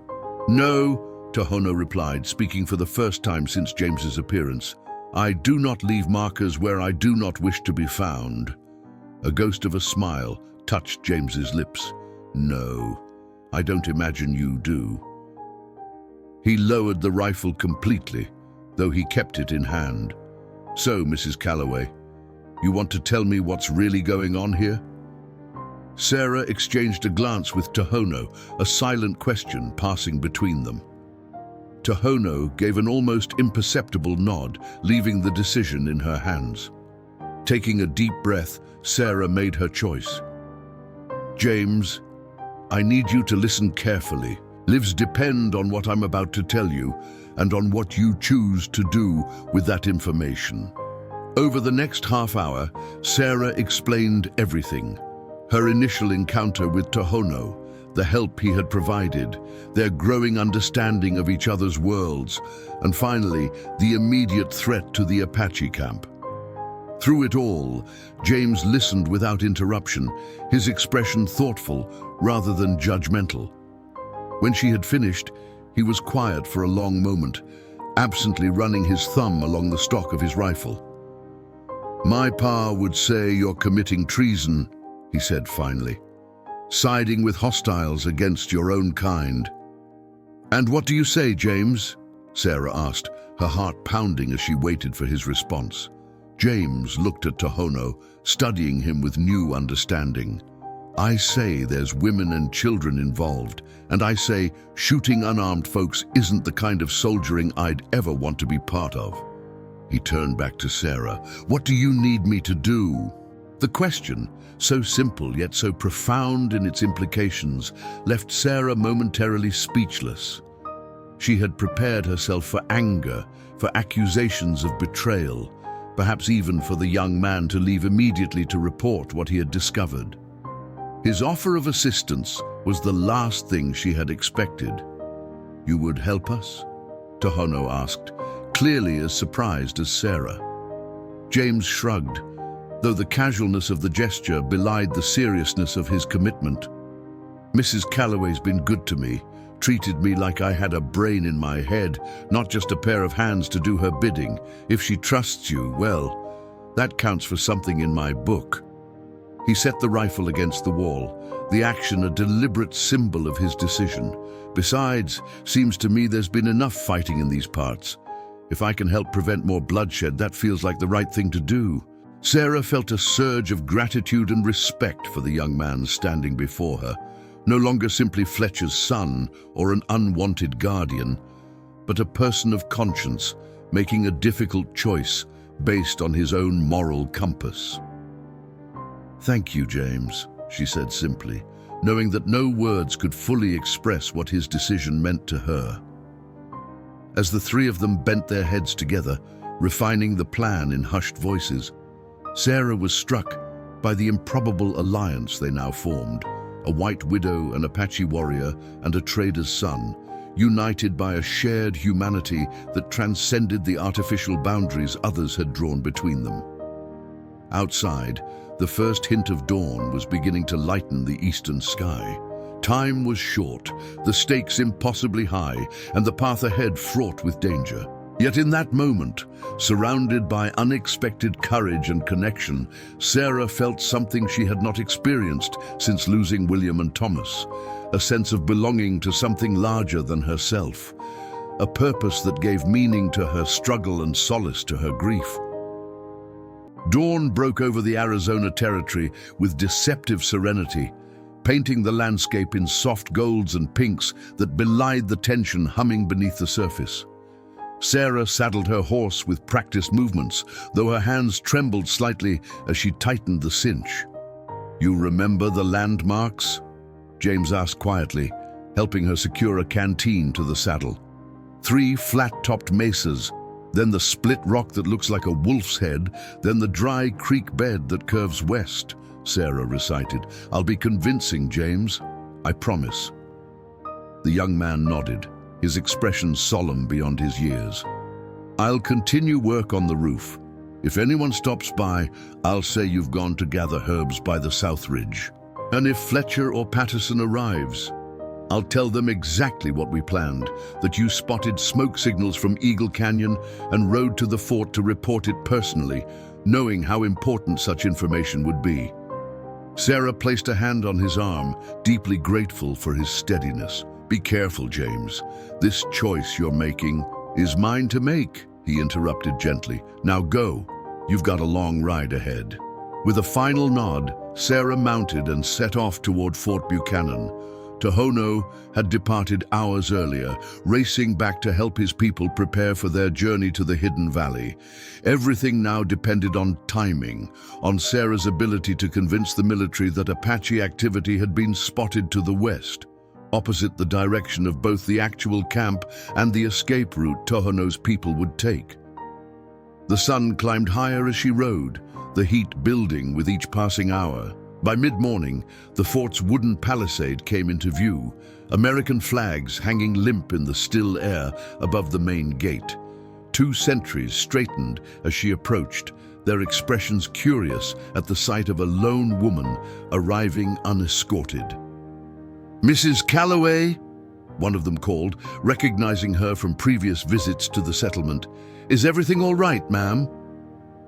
"I need to speak with Captain Monroe immediately," she replied, infusing her voice with urgency. "I have information about Apache movements." The words felt like ashes in her mouth, but she maintained a convincing facade of distress and determination as she was escorted through the fort to the commander's office. Captain Monroe, a career officer with a trimmed beard and calculating eyes, received her with brisk efficiency. "Mrs. Calloway, this is unexpected. Sergeant Patterson reported that you were well situated with the Fletcher boy watching over you." "Yes, sir, but this couldn't wait." Sarah leaned forward in her chair, playing the role of concerned citizen with every ounce of conviction she could muster. "Early this morning, I spotted smoke signals rising from the ridges west of Eagle Canyon. 3 columns, then 2, then 4. James recognized the pattern as a gathering call. Monroe's expression sharpened with interest. "Eagle Canyon, you say? You're certain?" "Absolutely certain, Captain. And there's more." Sarah proceeded to detail the fabricated evidence she and Tohono had carefully constructed. Tracks near her property indicating multiple riders heading west. Snippets of conversation supposedly overheard during her morning chores, suggesting the Apaches were consolidating their forces for a significant movement. The captain listened intently, occasionally making notes on a map spread across his desk. When she finished, He studied the map for a long moment, then looked up with new respect in his gaze. "This is valuable intelligence, Mrs. Calloway. It confirms other reports we've received and may have provided the final piece we needed." He stood abruptly. "Lieutenant Clark," he called to an officer waiting outside, "prepare B and C companies for immediate deployment. We move within the hour." Sarah's heart raced with a mixture of relief and apprehension. The plan was working, yet the gravity of her deception, sending armed men potentially into danger based on false information, weighed heavily on her conscience. "Captain," she said, rising to her feet, "may I ask what you intend to do with this information?" Monroe hesitated, then apparently decided that she had earned a measure of candor. "We've been planning an operation to neutralize the Apache threat in this region once and for all. Your report confirms that they're gathering exactly where we suspected. We'll move to intercept them before they can consolidate their strength." "And the women and children?" Sarah couldn't stop herself from asking. Surely there are innocents among them. Something hardened in the captain's eyes. "This is a military operation, Mrs. Calloway. We'll make every effort to minimize unnecessary casualties, but these raids must be stopped. Settlers are being killed. The territory cannot develop under constant threat." Sarah nodded, not trusting herself to speak further without revealing her true feelings. As she was escorted back to her horse, activity erupted throughout the fort. Soldiers gathering equipment, checking weapons, preparing for the operation. Her words had accelerated. By mid-afternoon, she was back at her homestead, exhausted both physically and emotionally. James met her at the edge of the clearing, his expression anxious. "Well, they believed me," Sarah replied, dismounting stiffly. "2 companies are heading west as we speak." Relief washed over James's features. "Then it worked. Tohono's people will have time to reach the hidden valley, if everything goes according to plan." Sarah glanced toward the distant mountains, wondering how the Apache evacuation was progressing, whether Tohono had successfully led his people to safety. But what happens after, James? The soldiers will find nothing. They'll realize they were misled. The young man's expression grew somber. "You can claim you made a mistake, that you saw smoke but misidentified the location in your concern to report quickly. And if they don't accept that explanation?" James had no answer, and none was needed. They both understood the potential consequences of what they had done. Accusations of sympathy with hostiles at best, charges of treason at worst. As dusk approached, they worked side by side on the cabin roof, the physical labor providing some relief from the anxiety of waiting for news. The stars were emerging in the darkening sky when they heard the approach of horses, multiple riders moving at speed toward the homestead. Sarah and James exchanged alarmed glances, climbing down from the roof as Fletcher, Patterson, and 2 cavalry privates rode into the clearing. The expressions on their faces told Sarah everything she needed to know before they even spoke. "You lied to us," Fletcher said without preamble, his voice tight with rage. "There were no Apaches at Eagle Canyon, no smoke signals, nothing but empty desert and wasted time." Sarah squared her shoulders, meeting his accusation with outward calm, despite her racing heart. "I reported what I saw, Mr. Fletcher. If I was mistaken about the exact location—" "Mistaken?" Patterson interrupted, his usual professional demeanor slipping to reveal cold anger. "2 companies rode hard for hours based on your mistaken report, Mrs. Calloway, while the actual Apache camp was being evacuated to the south." The confirmation that Tohono's people had escaped sent a wave of relief through Sarah, though she kept her expression neutral. "I don't know what you mean, Sergeant. I simply—" "Don't insult our intelligence," Fletcher snapped. "Cavalry scouts found the abandoned camp. They found signs of a large group moving south. Women, children, old ones. They were warned. Someone told them about the operation." His eyes narrowed as he studied her face. someone who knew our plans and deliberately sent our troops in the wrong direction. That's a serious accusation, Pa, James interjected, stepping forward to stand beside Sarah. Mrs. Calloway has been nothing but loyal to her fellow settlers. She lost her husband and son to this territory. Why would she betray her own people? Fletcher's gaze shifted to his son, suspicion dawning in his expression. You knew about this, didn't you, boy? You were part of it. Part of what? James replied with convincing indignation. Part of Mrs. Calloway making a good faith report based on what she believed she saw. Yes, I supported her in that, as any decent person would. The standoff stretched for several tense moments, neither side willing to back down. Finally, Patterson broke the silence, his tone professionally detached once more. Captain Monroe wants to speak with you personally, Mrs. Calloway. Both of you. We're to escort you to the fort immediately. Now, in the darkness, Sarah protested, playing for time. Surely this can wait until morning. Those are our orders, Patterson replied inflexibly. Gather what you need, we leave within the hour. As the men moved away to water their horses, giving Sarah and James a brief moment of privacy, James leaned close to whisper urgently in her ear, This is bad. The captain won't believe any explanation we offer. We both know that. Sarah nodded, her mind racing. They'll separate us, question us independently, look for inconsistencies in our stories. You should go, James said suddenly, now, while they're distracted. What? I can't just... Yes, you can. His young face was set with determination. My father is angry, but he won't harm his own son. I can create a distraction, give you time to slip away into the hills. And go where, James? Become a fugitive in my own territory. Go to Tohono. The simplicity with which he offered this solution startled her. You helped save his people. He won't abandon you now. The suggestion was both terrifying and compelling. To leave behind the life she had fought so hard to build, to place her trust entirely in Tohono and a people who had every reason to reject her. Yet what choice remained? A military tribunal would show little mercy to a widow who had deliberately misled troops during operations against hostile tribes. What about you? She asked, torn between self-preservation and concern for the young man who had become something of a son to her over these past weeks. I'll be fine, James assured her, though uncertainty flickered in his eyes. Pa might be furious, but blood counts for something.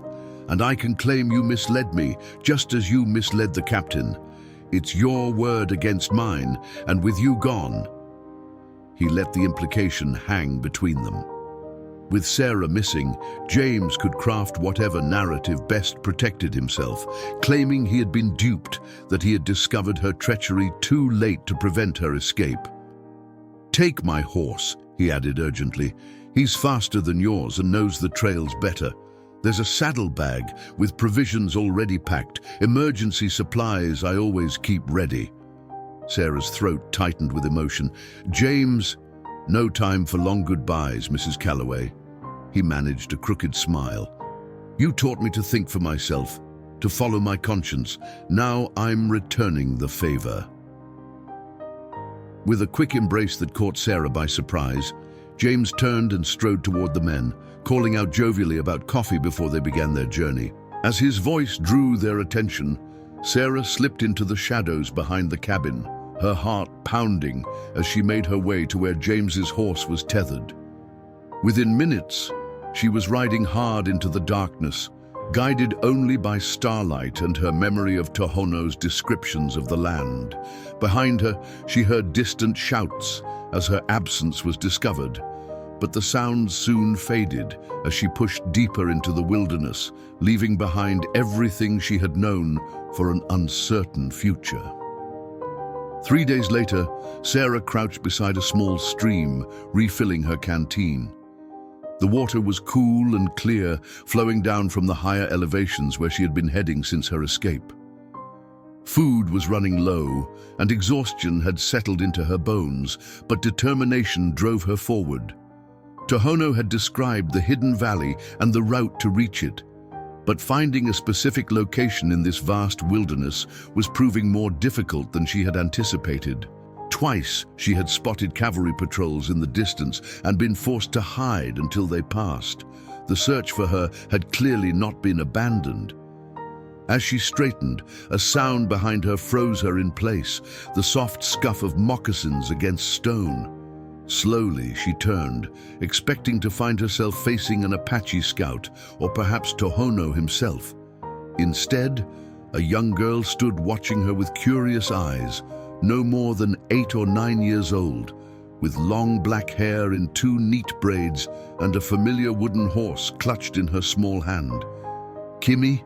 Sarah whispered, recognizing Tohono's niece from his descriptions. The girl's eyes widened in surprise. "You know my name. Your uncle told me about you." Sarah knelt to be at eye level with the child. "My name is Sarah Calloway." Recognition dawned on Kimmy's face, followed by a bright smile that transformed her serious expression. "You are the log woman. Uncle Tohono said you build your house with your own hands like a man." Despite her exhaustion, Sarah laughed at this description. "Yes, I suppose that's me." Kimmy stepped forward, studying Sarah with frank curiosity. "You gave me this," she said, holding up Thomas's wooden horse. "I keep it safe. It is my most special thing." Before Sarah could respond, movement in the trees behind Kimmy caught her attention. Tohono emerged from the forest, his expression a mixture of concern and relief at the sight of her. Sarah. Her name on his lips carried a wealth of questions. "They discovered what we did," she explained simply. "James helped me escape, but I couldn't stay." Understanding dawned in Tohono's eyes. He glanced at his niece, then back to Sarah. "You crossed many miles of difficult country alone. I remembered what you taught me about following water, about using the stars to navigate." Sarah felt a strange shyness in his presence now, aware of how drastically her circumstances had changed since their last meeting. "I was trying to find the hidden valley." "You have found it," Tohono replied, gesturing toward a narrow pass between 2 rocky outcroppings. "It lies just beyond." Kimmy slipped her small hand into Sarah's with the easy trust of childhood. "Come, I will show you our new camp. The elders made a special ceremony to thank the spirits for protecting us from the soldiers." As they walked through the pass, the hidden valley opened before them, a sheltered basin nestled between mountain walls with a central spring feeding lush vegetation that stood in stark contrast to the arid landscape surrounding it. Apache families had established temporary dwellings throughout the valley, and children played near the water while women worked at cooking fires, and men kept watch from elevated positions along the rim. Activity paused as Sarah entered the camp, dozens of eyes turning to observe the white woman in their midst. Whispers rippled through the gathered people, some curious, others openly hostile. An elderly man approached, his face deeply lined with age and experience, his bearing dignified despite his advanced years. Tohono inclined his head respectfully. "Chief Mantako, this is Sarah Calloway, the woman who helped our people escape." The chief studied Sarah with penetrating eyes that seemed to look straight into her soul. "You have lost everything to help those who are not your blood," he said finally, his English accented but clear. "Why would you do this thing?" Sarah considered her answer carefully, aware of the importance of this moment. "Because what is right does not change based on the color of one's skin or the language one speaks," she said finally. "Because I could not stand by while innocent people were harmed, knowing I could prevent it." Mantako nodded slowly, as if her answer confirmed something he had already suspected. "Tohono says you build with your own hands, that you remain on your land even when others flee. These are qualities our people respect." He gestured to the surrounding camp. "You may stay until it is safe for you to return to your own place, if that day comes." The conditional nature of his statement was not lost on Sarah. There was every possibility that she could never return to settler society, that her actions had permanently marked her as a traitor to her own kind. As if reading her thoughts, Tohono spoke. The soldiers will eventually lose interest in one white woman. Their wars are with many tribes across many territories. In time, perhaps you can reclaim your homestead. And until then, Sarah asked, the reality of her situation beginning to settle over her. Tohono exchanged glances with Mantako, who gave a slight nod before moving away to attend to other matters. Until then, Tohono said quietly, you will learn our ways. You will contribute to our community as you are able. You will be neither prisoner nor guest, but something in between, a person finding her place in a world that is not her own. Kimmy, who had been listening intently to this exchange, tugged at Sarah's hand. I can teach you many things, she offered earnestly. How to make baskets that hold water, how to find roots that heal sickness, how to speak properly, not like Uncle Tohono, who makes our words sound like stones falling.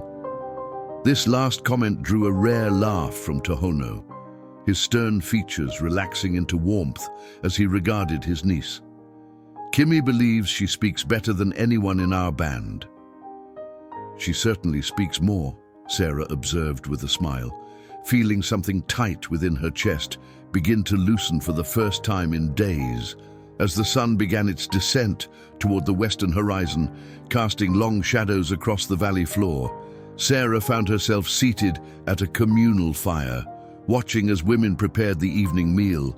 Tohono had been called away to discuss security matters with other warriors, but Kimmy remained beside her, a constant bridge between Sarah and the unfamiliar world around her. An older woman approached, her face set in lines of permanent disapproval, and thrust a basket of corn into Sarah's hands with a stream of Apache words that needed no translation to be understood as criticism. She says, if you eat with us, you work with us, Kimmy explained, demonstrating how to remove the outer husks. She doesn't trust white people. Her husband was killed by soldiers many seasons ago. Sarah nodded, setting to work without complaint. Then I will show her that not all white people are the same, just as not all Apache are the same. It will take time. Yes, Kimmy agreed sagely. Many things take time, like learning to be family. The simple observation, delivered with a child's straightforward wisdom, caught Sarah by surprise. Family. The word evoked memories of William and Thomas, of the life they had planned together on the frontier. She had never imagined that her search for belonging after their deaths would lead her here, to an Apache camp, hidden deep in the mountains, working alongside women whose language she couldn't speak, whose customs she had yet to learn. Yet as the evening progressed, as she shared food prepared by many hands, as children gradually overcame their shyness to approach the strange white woman with her odd accent and clothing, Sarah felt something she had not experienced since the fever had taken her husband and son, a tentative sense of connection, of being part of something larger than herself. Later, as stars emerged in a sky unclouded by campfire smoke that dissipated in the gentle valley breeze, Tohono found her sitting alone at the edge of the camp, gazing toward the distant horizon where, somewhere beyond her sight, her half-built cabin stood as testament to a dream both fulfilled and transformed.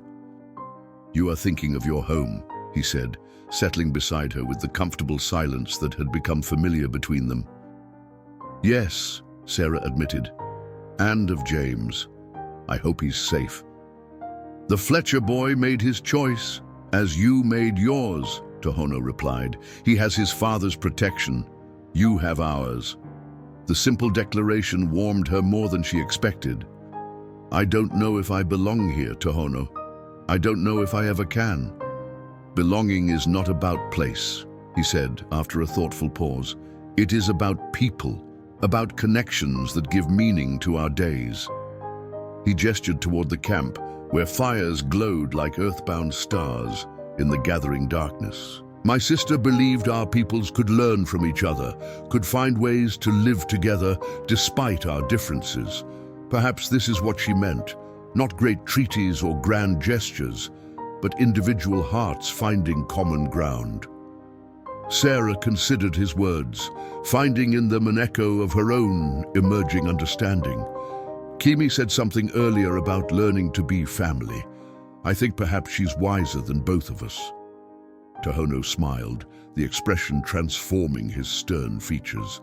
She is her mother's daughter in that way, seeing truths that others miss. They sat in companionable silence as night deepened around them. Sarah knew that difficult days lay ahead, adapting to a new culture, earning trust from people with every reason to mistrust her kind, perhaps eventually finding a way to reconcile her past with this unexpected present.